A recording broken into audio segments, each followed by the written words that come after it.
La previsió de l'oratge per a este dijous, dia 25 de febrer, tindrem predomini de cel poc nuvolós, les temperatures mínimes en ascens i les màximes en descens, més acusat en l'interior.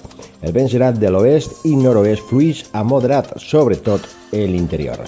Quant a les temperatures, Requena tindrà avui una màxima de 15 i una mínima de 6 graus, Ontinyent màxima de 18, mínima de 8, Gandia màxima de 21, mínima d'11 i València tindrà avui una màxima de 23 i una mínima de 12 graus.